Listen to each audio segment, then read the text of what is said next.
Assalamualaikum warahmatullahi wabarakatuh. Selamat pagi semuanya. Bertemu lagi dengan kami di tema demonstrasi kontekstual. Pertama, perkenalkan dulu kelompok kami yang terdiri dari 5 anak. Yang pertama adalah Arina Salsabila, yang kedua Endang Puji Lestari, yang ketiga Febi Dani Putri, yang keempat Ulil Azmi Ma'rifatun Nafsi, dan yang kelima adalah Windy Anjani. Nah, pada kali ini kita akan membahas tentang pembelajaran diferensiasi. Oke, perkenalkan saya Febi Diani Putri akan menjelaskan mengenai pembelajaran berdiferensiasi. Sebelumnya, tahukah kamu apa itu pembelajaran berdiferensiasi? Nah, pembelajaran berdiferensiasi itu sebenarnya apa sih? Nah, sekarang kita akan belajar mengenai pengertian pembelajaran berdiferensiasi. Pembelajaran berdiferensiasi ini adalah pendekatan pengajaran yang diadaptasi untuk mengakomodasi perbedaan-perbedaan individual di antara peserta didik dalam hal kecepatan belajar, gaya belajar, minat, dan tingkat keterampilan. Guru merancang pengajaran dengan mempertimbangkan kebutuhan dan karakteristik unik setiap siswa. Nah, itulah yang dinamakan dengan pembelajaran berdiferensiasi. Selanjutnya, saya Arina Salsabila, saya akan melanjutkan penjelasan mengenai ciri-ciri pembelajaran berdiferensiasi. Nah, pembelajaran berdiferensiasi dalam hal ini memiliki 4 ciri. Jadi apa saja? Yang pertama itu pembelajaran harus berfokus pada konsep dan prinsip pokok. Jadi di sini pembelajaran harus berfokus pada kompetensi dasar pembelajaran. Kemudian yang kedua adalah evaluasi kesiapan dan perkembangan belajar peserta didik diakomodasi ke dalam kurikulum. Di sini perlu adanya pemetaan kebutuhan peserta didik, kemudian dimasukkan ke dalam strategi pembelajaran. Kemudian yang ketiga, pengelompokan peserta didik dilakukan secara fleksibel. Contohnya bisa secara mandiri, kemudian berkelompok. Nah, berkelompoknya berdasarkan tingkat kecerdasan bisa, kemudian berkelompok berdasarkan modalitas belajar juga bisa, dan lain-lain. Kemudian yang keempat adalah siswa secara aktif bereksplorasi di bawah bimbingan dan arahan guru. Jadi di sini pembelajaran berdiferensiasi ini berpusat kepada siswa. Selanjutnya saya akan menjelaskan mengenai keragaman anak di kelas. Nah, keragaman yang pertama adalah gaya belajar. Nah, gaya belajar itu ada 3 macam, yakni ada visual, kemudian auditory, kemudian kinestetik. Nah, visual itu apa sih? Visual itu lebih suka memahami informasi melalui gambar, diagram, ataupun grafik. Kemudian yang kedua itu ada auditory. Nah, di sini yang dimaksud adalah lebih suka mendengarkan informasi seperti kuliah ataupun diskusi. Kemudian yang ketiga adalah kinestetik. Nah, kinestetik itu lebih suka belajar melalui pengalaman langsung seperti praktik ataupun simulasi.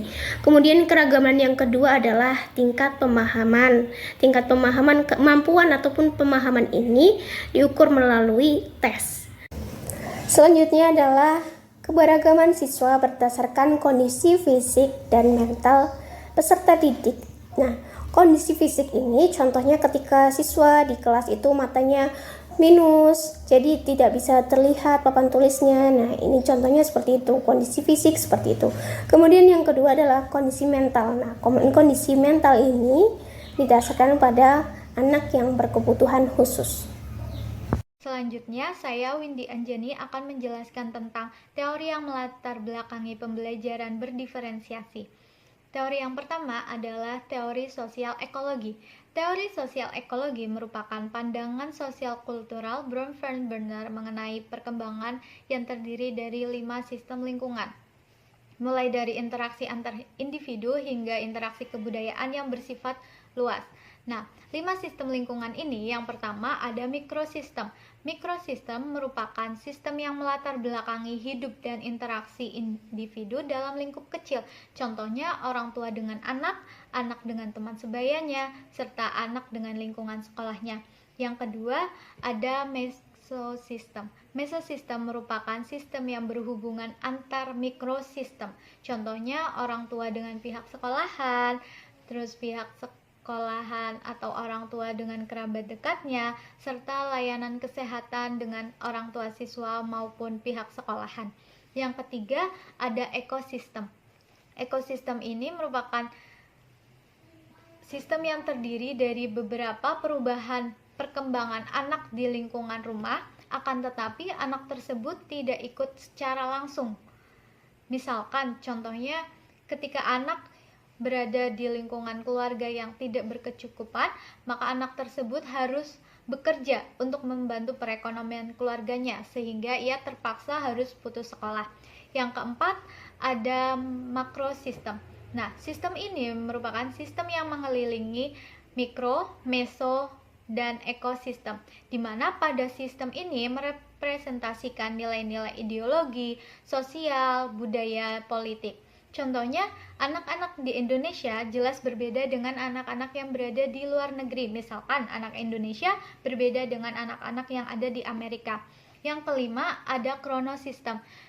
Kronosistem ini merupakan sistem perjalanan antar sistem. Contohnya, mulai dari mikrosistem hingga makrosistem.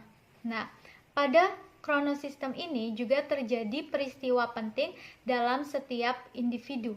Nah, setelah kita mengetahui 5 sistem lingkungan tersebut, dapat diketahui bahwa setiap anak atau individu mempunyai latar belakang yang berbeda-beda. Terima kasih. Hai, perkenalkan saya Endang Puji Lestari dan di sini saya akan menjelaskan mengenai teori multiple intelligence. Multiple intelligence itu biasa disebut sebagai kecerdasan majemuk. Kecerdasan yang dimaksud adalah kemampuan seseorang dalam menyelesaikan suatu persoalan yang ada dalam dunia nyata. Di teori ini disebutkan ada 8 bentuk kecerdasan yang bisa dimiliki oleh seseorang. Kecerdasan yang pertama adalah kecerdasan verbal linguistik. Artinya, seseorang memiliki kemampuan dalam bidang kebahasaan. Nah, ia dapat menunjukkannya melalui membaca, menulis, memahami atau menyusun suatu kosakata, atau ia bahkan bisa berbicara dengan menggunakan bahasa yang baik dan benar. Kemudian, kecerdasan yang kedua adalah kecerdasan logis matematik. Artinya, seseorang memiliki kemampuan dalam mengolah angka, kemudian ia juga bisa menggunakan logikanya untuk menemukan suatu pola. Kecerdasan yang ketiga adalah kecerdasan spasial visual. Nah, biasanya seseorang ini memiliki tingkat imajinasi yang tinggi, sehingga ia sangat senang dalam menggambar ataupun membuat desain. Selanjutnya, kecerdasan yang keempat adalah kecerdasan kinestik jasmani. Nah, biasanya seseorang ini menyukai aktivitas atau kegiatan yang menggerakkan fisiknya atau badannya. Jadi, dia tidak suka lama-lama duduk. Ia lebih suka menyukai kegiatan seperti berlari, kemudian olahraga, menari, berenang, dan lain sebagainya. Kecerdasan yang kelima adalah kecerdasan musikal.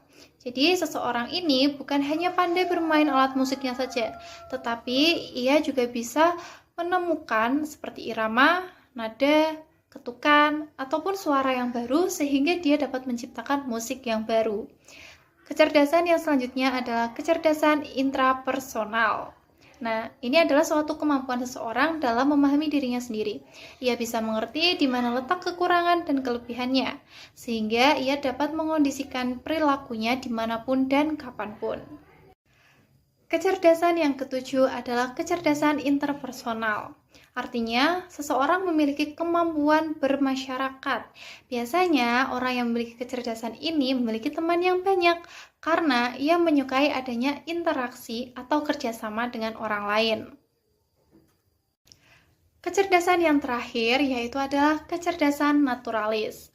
Artinya, seseorang memiliki kemampuan untuk mengenali suatu tanaman, hewan, ataupun makhluk hidup yang ada di alam semesta ini.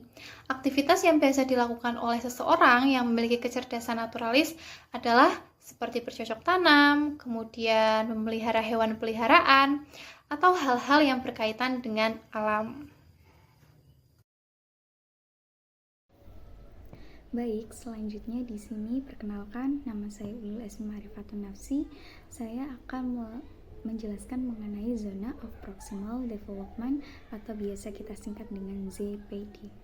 Zona of Proximal Development adalah perkembangan aktual dan perkembangan potensial yang dimiliki oleh peserta didik. Adapun perbedaan dari perkembangan aktual dan perkembangan potensial adalah bahwa perkembangan aktual adalah kemampuan peserta didik dalam menyelesaikan tugas-tugasnya secara mandiri, sedangkan perkembangan potensial adalah kemampuan peserta didik dalam menyelesaikan tugas-tugasnya yang dibantu oleh orang dewasa atau pendamping yang lebih tahu. Ketika masuk dalam CPD ini, sebenarnya masing-masing peserta didik dapat mengerjakan tugas yang diberikan. Namun, akan lebih optimal jika terdapat pendampingan oleh orang dewasa atau pendamping yang lebih tahu untuk mencapai tingkat perkembangan aktual tersebut.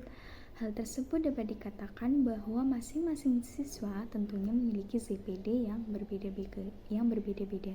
Maka dari itu, bimbingan dan instruksi dengan kadar yang sesuai sangat dibutuhkan untuk mengembangkan potensi yang dimiliki oleh masing-masing siswa.